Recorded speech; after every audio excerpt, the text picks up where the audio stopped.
Vijay, you mentioned the shift in foreign policy as far as Israel is concerned. India went out in public claiming that we are friends with Israel and we're not ashamed of it.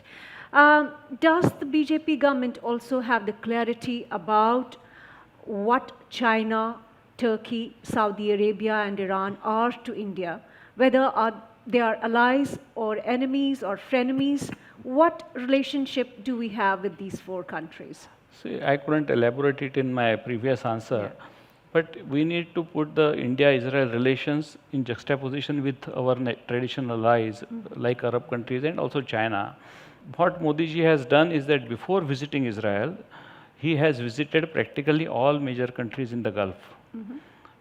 He has received their highest civilian award both in Saudi Arabia and Iran in a gap of, I guess, 1 month or so, while these two nations are at loggerheads with each other.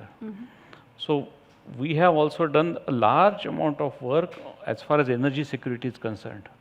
Means you know that now we got a stake, 10% stake in one of the major oil fields in UAE. Saudi Arabia's largest oil company is investing close to $44 billion in India, one of the world's biggest refineries. In Russia now we have invested more to gain oil security. So again, what I'm trying to say that we have secured all these our traditional, I won't say weaknesses, but traditional necessities before we went to Israel. Again, between Israel and Palestine, it was always, they were hyphenated. Even the Western countries, when Barack Obama visited Israel, he would go to West Bank just to see the balance. Modi ji de-hyphenated this relationship. He went separately to Israel, went separately to Palestine. Again, reassuring Palestinians that we are with you, but for us, the relations with Israel also matters. So these kind of fine-tuning, which was not possible in previous UPA government, mostly because they always thought that how our Arab neighbors will fare, and also because of perceived reaction of their traditional vote bank back home. They were scared of doing certain things, which we have overcome. So this is the change which we have done it with very finesse, I would say, which previous government could not do for various reasons. There is also another gap.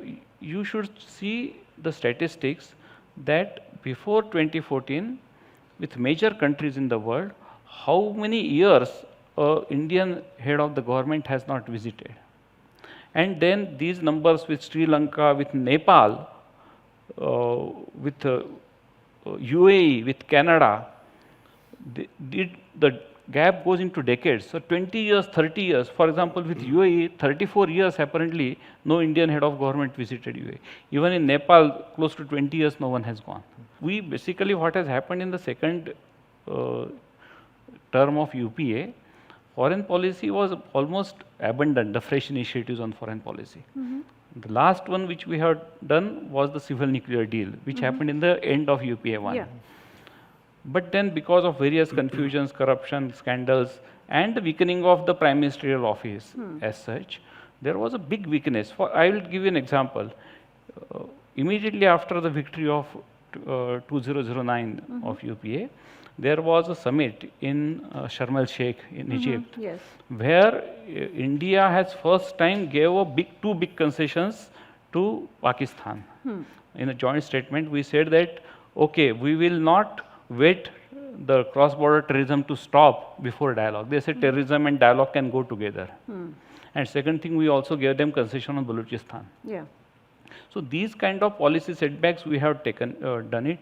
So Modi ji had to start with a very, very negative baseline.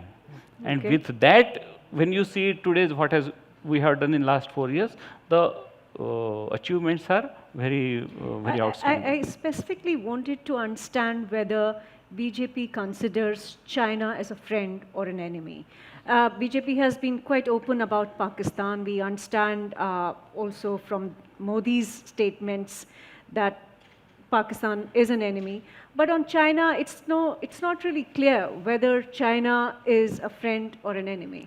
I would put it in different words.